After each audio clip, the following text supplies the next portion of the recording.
The sudden death of TV actress Pratyusha Banerjee has left everyone in deep shock, especially her friends like Kamya Punjabi, Shashank Vyas, producer Vikas Gupta and many others. The actress committed suicide on Friday afternoon, hanging from a ceiling fan at her residence in Mumbai, and since then many reports are circulating in the media that claim Pratyusha was under depression and suffering from financial loss. But her friends from the TV industry have come out in open to set everything clear. On Sunday, they held a press conference where they revealed many shocking details about Pratyusha's death, her relationship with Rahul Raj Singh. Watch here. Rahul ने कहा है कि वो relationship उनका बहुत अच्छा था और वो शादी करने वाले थे। सबसे बड़ी बात, अगर रिलेशनशिप अच्छा था और शादी करने वाले थे तो प्रत्यूषा की डेथ कैसे हो गई? Yeah, I was watching in one of the news कि उनके पेरेंट्स ने कुंडली निकाल ली थी. See, Pratyusha was a very middle class girl who had very simple things that she wanted. वो एक शादी करके घर बसाना चाहती थी और अगर उसे वो चीज़ मिल रही होती तो I don't think एक्चुअली वो प्रत्यूषा यहाँ बैठी होती, वो यहाँ से कहीं गई नहीं होती. सो अगर राहुल बोल रहे हैं कि वो परफेक्ट लाइफ थी उनकी और उनकी रिलेशनशिप में कोई इशू नहीं था तो आई डोंट थिंक प्रत्यूषा की डेथ हुई होती. और अगर जिस तरह से प्रत्यूषा को डिप्रेशन या फाइनेंशियल क्राइसिस का नाम दिया जा रहा है वो बहुत ही नॉनसेंसिकल है. प्रत्यूषा बैनर्जी कभी भी घर पे नहीं बैठी. As far as financial things are concerned, in fact, Pratyusha wanted to file a case against Rahul. She had called a lawyer. She wanted to contact a lawyer the day when the incident had taken place. On that very same day, she had an appointment with a lawyer, and she had spoken, and she had called from some different number, and she had also told many things about Rahul and the finances, and she wanted to seek legal advice, and she wanted help legally because she was getting tortured some way or the other.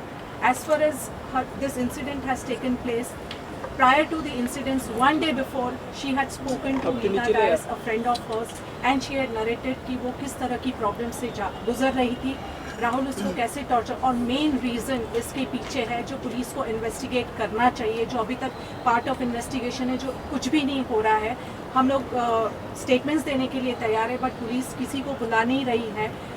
सलोनी शर्मा करके एक लड़की है, उसके बारे में specifically Pratyusha ने एक रात पहले कहा था लीना डायस से कि वो बार बार आती है, टॉर्चर करती है, असॉल्ट करती है, धमकियां देती है, और कई बार सोसाइटी में जाके उसने प्रत्यूषा पे पर्सनल अटैक भी किए थे और फिजिकल असॉल्ट भी किया था और धमकी दी थी कि मैं तुम्हें बर्बाद कर दूंगी. उसकी वजह से भी वो काफ़ी डिस्टर्ब थी और ये तभी होता था राहुल के एब्सेंस में. वो तभी आती थी जब राहुल घर पे नहीं होता था, और राहुल को जब जब उसने बताया वो बोलता था मैं आता हूँ, और वो आता नहीं था, अपना फ़ोन स्विच ऑफ करके बैठता था.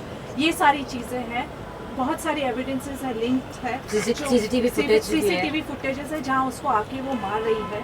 और लास्ट उसकी डेथ के वक्त भी एक रिलायबल सोर्स ने ये कहा है कि जब कोकिलाबेन राहुल आया था तो उसके साथ में सलोनी शर्मा थी. तो ये एंगल भी है कि दोनों ने मिलके कुछ किया हो सकता है. मैंने सलोनी से बात की थी कि ये सब क्या हुआ है, क्यों हुआ है और किस लिए, what is the reason for this. उसने बोला कि यार मुझे कैसे पता. तो मैंने बोला इसे हॉस्पिटल किसने लेकर आया था. तो मुझे बोला कि 5-6 राहुल के साथ 4-5 लोग और भी थे. हाउ कम उसको कैसे पता कि राहुल के साथ 5-6 लोग थे. और उस रात जब राहुल गायब हो गए थे, जब वो कहीं अवेलेबल नहीं थे, कहीं मिल नहीं रहे थे, उनका फ़ोन स्विच ऑफ हो गया था, तो राहुल की कार कहाँ पर थी? हाँ, राहुल की कार सलोनी के घर के पास पार्क थी. So that means मतलब रात भर वहीं पे रुका हुआ कहीं, we cannot be sure वो वहाँ रुके थे या नहीं रुके थे, but the fact is उनकी कार सलोनी के घर के पास थी. इंजरी मार्क्स थे, आप लोगों ने बहुत नजदीक से जी हमने बहुत नजदीक से देखा है. बॉडी पर इंजरी मार्क थे, उसकी नाक पर गहरी चोट थी, काला हो चुका था यहाँ पर, या आंखों के नीचे इंजरी मार्क है, जो हमारे पास उसके प्रूफ है.